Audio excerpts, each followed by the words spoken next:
पहलवान का भोग दोस्तों भूत प्रेत से संबंधित घटनाओं में ज्यादातर घटनाएं रोंगटे खड़ी कर देती हैं, तो कुछ इतनी मार्मिक होती हैं कि दिल भर आता है।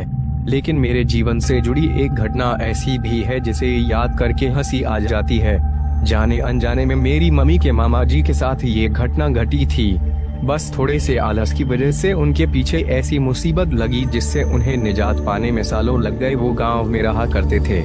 उनका नाम तो अच्छा खासा है, मगर गांव में अक्सर चिढ़ाने के लिए जो नाम रख दिया जाता है वो नाम पूरी जिंदगी के लिए पीछे लग जाता है।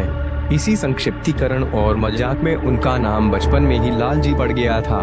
वो इसी नाम से पहचाने जाने लगे। वो जिस गांव में रहते थे वो अमेठी से करीब 45 किलोमीटर दूर पड़ता है। उनका घर गाँव में सबसे किनारे पर था और उनके घर से करीब 250 मीटर की दूरी पर रेलवे लाइन थी और रेलवे लाइन के पार एक बहुत बड़ा बरगद का पेड़ था और चबूतरा बना था। उन्हें लोग पहलवान बाबा के अर्थान पूजा का स्थान के नाम से जानते थे। सबको उन पर बहुत श्रद्धा थी, जिसका परिणाम भी उन्हें अच्छे के रूप मिलता था। आसपास के गांव वाले उनकी पूजा अर्चना करते थे और उनकी कृपा भी खूब देखते थे और आज भी ये सिलसिला वहां जारी है। खैर, वहां वास करने वाले बाबा कोई देवता नहीं थे, वो वही थे जिन्हें लोग शहरों में छलावा कहते हैं। लेकिन एक बहुत लंबे अंतराल से वो वहाँ वास करते हैं, इसलिए वो बहुत अधिक शक्तिशाली हैं। उनकी पूजा जो करता है वो उस पेड़ पर लंगोट और दारू की एक बोतल चढ़ाता है। भूत प्रेत बाधा से ग्रस्त व्यक्ति वहाँ जाकर ठीक हो जाते हैं। लाल जी भी उन्हें बहुत मानते थे, मगर वे थे थोड़े आलसी किस्म के। जब भी उनकी माता उन्हें उस स्थान पर चढ़ावा चढ़ाने को कहती तो वे अक्सर टाल मटोल करते थे। वहीं गाँव में एक पंडित जी भी रहते थे, हष्ट पुष्ट शरीर वाले, और अखाड़ों में उनका बहुत नाम था। लोग उन्हें अक्सर पहलवान पंडित कहते थे। हालांकि को थे तो पंडित, मगर ये नाम उनके चरित्र को दूर दूर तक नहीं छूता था। पहलवान होने के कारण अक्सर वो मांस मदिरा का सेवन भी करते थे, लेकिन बहुत ही कम। उनके परिवार में उनकी पत्नी और उनका एक 10 साल का बेटा था बस। एक बार की बात है, उनकी पत्नी बेटे को लेकर अपने मायके गई हुई थी और वापस आते समय जिस बस से वे वापस आ रही थी वो बस दुर्घटनाग्रस्त हो गई। उनके बेटे ने वहीं दम तोड़ दिया और उनकी पत्नी 3 दिन अस्पताल में जिंदगी और मौत से जूझने के बाद चल बसी। पूरे गांव में हफ्ते भर तक शोक का साया था। इतनी बड़ी दुर्घटना पहली बार उस गांव में घटी थी। पहलवान जी के घर लोगों का तांता लगा रहता। वो अपने होश हवास से खो बैठे थे। आसपास के जानकार और मित्र आकर उन्हें खाना पानी देते, वरना वो खुद खाना पानी भी नहीं लेते थे। हफ्ते भर बाद धीरे धीरे गांव के लोग अपनी अपनी दिनचर्या में वापस लौटने लगे और उधर पहलवान जी ने जब खुद को संभाला तो शराब और नशे में डूबे रहने लगे और अपने मित्रों और रिश्तेदारों को भी उन्होंने जाने के लिए कह दिया और अकेले रहा करते थे। पूरे दिन पूरी रात वो नशे में डूबे रहते थे।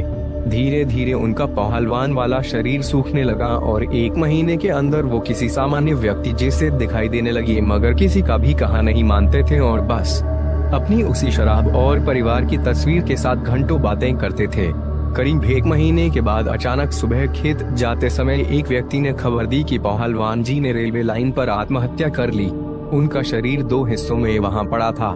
गांव के सारे मर्दों ने उन्हें वहीं से उठाया और ले जाकर उनका अंतिम संस्कार कर दिया और सारे गाँव वालों ने थोड़ा बहुत मिला जुला कर उनकी अंतिम क्रिया भी करवा दी। बहुत बुरा हुआ था, मगर सबने ये सोच लिया कि ये तो होना ही था, आज नहीं तो कल। या तो वो शराब से बिस्तर पर पड़े पड़े मर जाते या फिर जो हुआ वही होना था। खैर, जो हुआ उसे ईश्वर की मर्जी मानकर सबने उनकी संपत्ति पंचायत को गांव के भले में लगाने के लिए दे दी।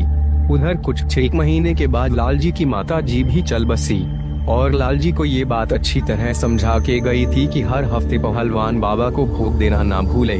उनकी कृपा रहेगी घर पर तो सदैव घर में हरियाली और समृद्धि रहेगी।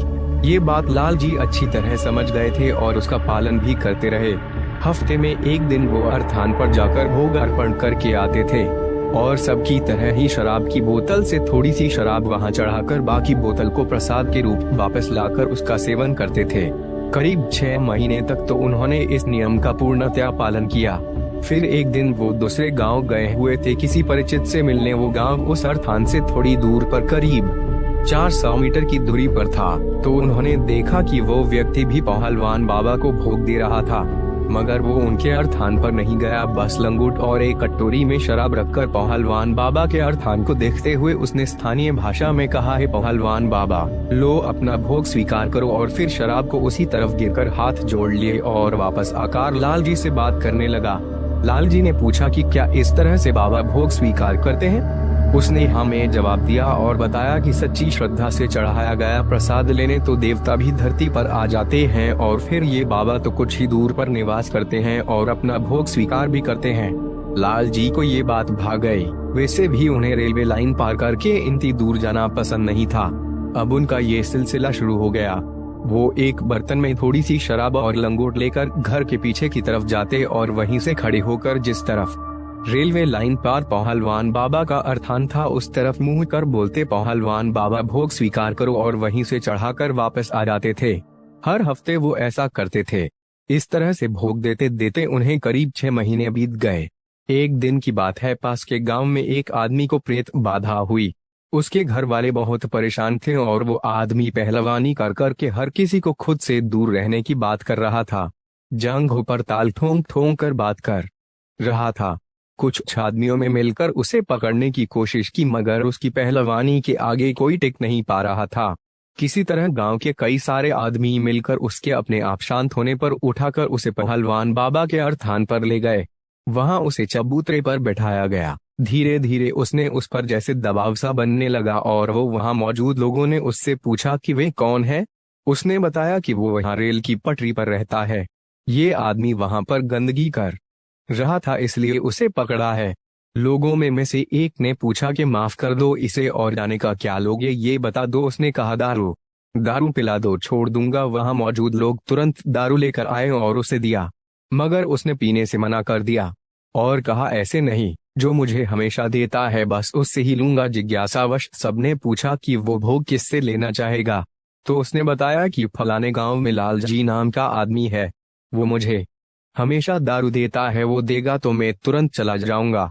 दोस्तों, इस कहानी में आपको थोड़ी सी भी सच्चाई या अच्छी लगे तो लाइक सब्सक्राइब करें, कमेंट के जरिए अपना विचार लिखना न भूले ताकि